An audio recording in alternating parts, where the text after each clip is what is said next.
Selamat pagi anak-anak, semoga kalian semua dalam keadaan sehat pagi ini sehingga bisa mengikuti pelajaran dengan baik. Setelah kalian melakukan absensi dan berdoa tadi, sekarang kita lanjutkan pelajaran IPA kita, yaitu tentang gaya. Adapun beberapa hal yang akan kita bahas berkaitan dengan gaya nanti, yaitu tentang pengertian gaya, ada jenis-jenis gaya beserta contohnya, ada rumus gaya, dan penyelesaian permasalahan tentang gaya dalam kehidupan sehari-hari. Nah, pertama kita bahas yaitu tentang pengertian gaya. Gaya itu merupakan tarikan atau dorongan yang kita berikan pada suatu benda. Nah, seperti contoh, bisa lihat anak-anak lihat. Nah, misalkan ada dua orang anak sedang menarik dan mendorong sebuah balok. Di sana bisa dikatakan bahwa anak itu memberikan gaya pada balok, yaitu berupa tarikan atau berupa dorongan. Contoh yang lain, saat bermain sepak bola, saat kalian menendang bola, itu bisa dikatakan memberikan sebuah gaya. Semakin keras kalian menendang bola, semakin besar gaya yang kalian berikan. Nah, contoh yang lain, bisa anak-anak lihat pada orang yang sedang memanah atau atlet panahan. Di sana ada gaya yang bekerja, yaitu gaya pegas, yaitu pegas dari busur panah itu sendiri. Nah, itulah beberapa contoh tentang gaya. Kita lanjutkan, yaitu akibat gaya.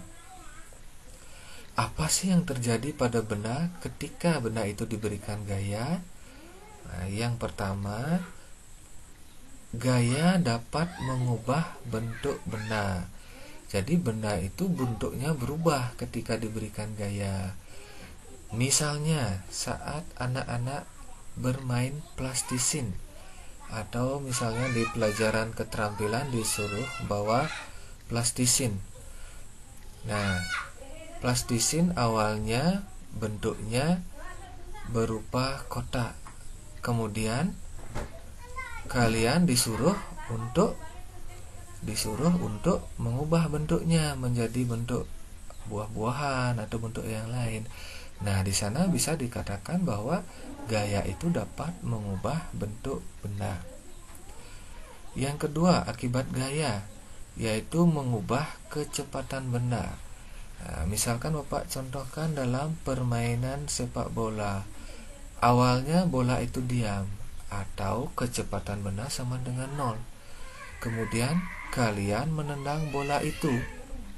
Saat menendang bola, kalian memberikan gaya dan bolanya bergerak dengan kecepatan tertentu. Itu dikatakan bahwa gaya itu dapat mengubah kecepatan benda. Kemudian yang ketiga, gaya itu dapat mengubah arah gerak benda. Nah, masih dalam contoh permainan sepak bola. Awalnya si A nendang bola ke utara, kemudian si B menendangnya ke barat. Nah, bolanya kan berubah arahnya, awalnya ke utara menjadi ke barat. Itulah dikatakan bahwa gaya dapat mengubah arah gerak benda. Oke, kita lanjutkan lagi, yaitu tentang jenis-jenis gaya. Nah, apa sih jenis-jenis gaya itu? Yang pertama ada gaya sentuh. Nah, misalnya gaya sentuh itu adalah gaya yang bekerjanya dengan bersentuhan langsung dengan benda yang dikenai gaya. Misalnya adalah gaya otot. Nah, contohnya, misal kalian Bapak suruh untuk mengangkat sebuah meja. Di sana yang bekerja adalah gaya otot. Untuk mengangkat meja itu tentunya kalian harus menyentuh mejanya. Yang kedua adalah gaya gesek. Misalnya saat kalian berjalan memakai sepatu, nah terjadi gesekan antara dua buah permukaan benda yang berbeda, yaitu permukaan sepatu dengan permukaan lantai. Tentunya antara sepatu dengan berlantai kan bersentuhan. Kemudian yang ketiga, gaya pegas seperti gambar di atas, yaitu orang yang memanah sesuatu. Contoh yang lain gaya pegas yaitu pada ballpoint, pada shock breaker sepeda motor.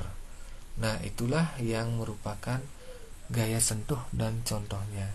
Yang kedua, yaitu gaya tak sentuh, adalah gaya yang bekerjanya tanpa bersentuhan langsung dengan bendanya.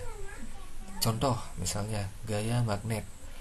Nah, kalian memiliki sebuah magnet. Di depannya kalian letakkan sebuah paku. Kalau magnet itu didekatkan dengan paku, tentunya paku akan ditarik oleh magnet. Nah, awalnya paku dengan magnet kan tidak bersentuhan. Nah, itulah dikatakan bahwa gaya magnet itu merupakan gaya tak sentuh. Kemudian yang kedua, gaya listrik. Nah, di sini gaya listrik itu terjadi antara dua buah muatan listrik. Jika muatan sejenis, misalnya positif dengan positif, maka akan terjadi gaya tolak menolak. Jika muatannya tak sejenis, misalkan antara positif dengan negatif, terjadi gaya tarik menarik. Yang ketiga adalah gaya gravitasi. Misalnya kalian menjatuhkan sebuah penghapus atau sebuah pensil, tentunya akan jatuhnya ke bawah, menuju ke bumi, menuju ke pusat bumi, menuju ke pusat gravitasi. Nah, itulah beberapa contoh gaya tak sentuh. Nah, kita lanjutkan lagi anak-anak, yaitu simbol dan satuan gaya. Gaya dapat disimbolkan dengan F, atau kalau bahasa Inggrisnya force, cukup ditulis dengan F. Nah, karena gaya itu besaran vektor, yaitu besaran yang memiliki arah, maka di sini arah sangat menentukan. Jika gaya itu arahnya ke kanan, maka nilainya adalah positif. Jika arah gayanya ke kiri, maka nilainya adalah negatif. Nah, terus satuan gaya. Satuan gaya adalah Newton. Cukup dituliskan dengan N. Oke, kita lanjutkan lagi. Nah, Bapak berikan beberapa ilustrasi gambar di sini. Nah, lihat gambarnya. Ada gambar orang yang sedang bermain tarik tambang. 3 lawan 3. 3 orang menarik ke kanan, 3 orang menarik ke kiri. Kemudian ilustrasi yang lain ada 4 orang ibu-ibu yang mendorong sebuah mobil. Di mobilnya ada bendera merah putih. Mungkin ini berkaitan dengan perayaan 17 Agustus. Ya, ada perlombaan ibu-ibu mendorong mobil.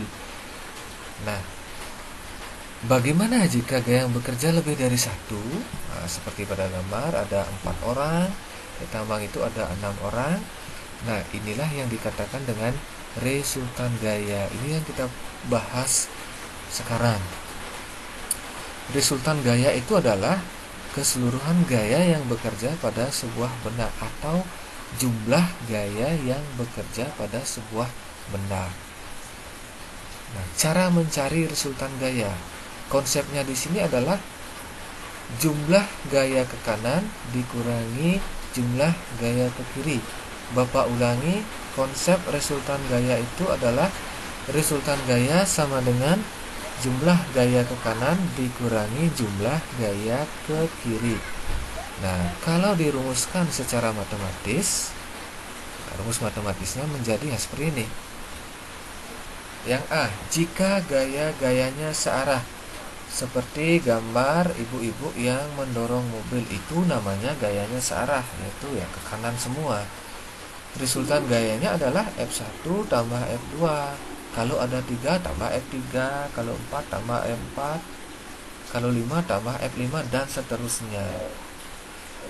Nah, jika gayanya berlawanan arah, seperti orang yang tarik tambang, itu berlawanan namanya. ada yang menarik ke kanan, ada yang menarik ke kiri. Maka resultan gayanya sama dengan F1 dikurangi F2, atau gaya yang ke kanan dikurangi gaya yang ke kiri, atau jumlah gaya yang ke kanan dikurangi jumlah gaya yang ke kiri. Nah, itu tadi ya rumus resultan gaya. Bisa ya dipahami? Nah, untuk memahami lebih lanjut, biar lebih jelas pemahamannya, Bapak akan berikan contoh. Nah, lihat gambarnya. Ada 3 anak yang mendorong sebuah mobil. Nah, soalnya seperti ini. Wayan, Made, dan Komang mendorong mobil bersamaan dengan gaya masing-masing 200 Newton, 150 Newton, dan 75 Newton. Berapakah resultan gaya yang bekerja pada mobil? Nah, penyelesaiannya seperti biasa, kalian buat diketahui. Gayanya Wayan, F Wayan, Pak simulkan dengan F1 sama dengan 200 Newton. Gayanya Made, F Made, atau F2 150 Newton. Gaya Komang, F Komang, sama dengan F3 sama dengan 75 Newton. Ditanya berapakah resultannya, R sama dengan berapa. Nah, ambil rumusnya. Karena gayanya searah, berarti kalian gunakan rumus R sama dengan F1 tambah F2 tambah F3. Jadi tinggal ditambahkan semua, yaitu 200 tambah 150 tambah 75 sama dengan 425 Newton. Nah, bisa ya dipahami. Nah, sekarang contoh yang kedua. Nah, di sana ada 2 orang yang sedang tarik tambang. Soalnya seperti ini. Agus dan Budi lomba tarik tambang seperti pada gambar. Agus menarik ke kanan dengan gaya 100, Budi menarik ke kiri dengan gaya 65 Newton. Berapakah resultan gaya yang bekerja? Penyelesaiannya seperti biasa, buat diketahui dulu. Gayanya Budi, gayanya Agus, F1 itu sama dengan 100 Newton. Kemudian gayanya Budi, F2 sama dengan 65 Newton. Nah, ditanya berapakah resultannya, R sama dengan berapa. Nah, karena di sana gaya yang bekerja berlawanan, maka anak-anak ambil rumusnya R sama dengan F1 dikurangi F2 sama dengan 100 dikurangi 65. Hasilnya adalah 35 Newton. Bagaimana? Bisa dipahami ya? Nah, tentunya bisa ya. Nah, itu materi kita pada pertemuan kali ini, yaitu tentang gaya. Bapak harapkan kalian bisa memahami dengan baik. Nah, demikian yang bisa Bapak jelaskan. Kita lanjutkan lagi materinya minggu depan. Namun sebelum itu, Bapak akan memberikan ulangan kepada kalian. Silahkan nanti kalian klik link yang akan Bapak berikan. Terima kasih.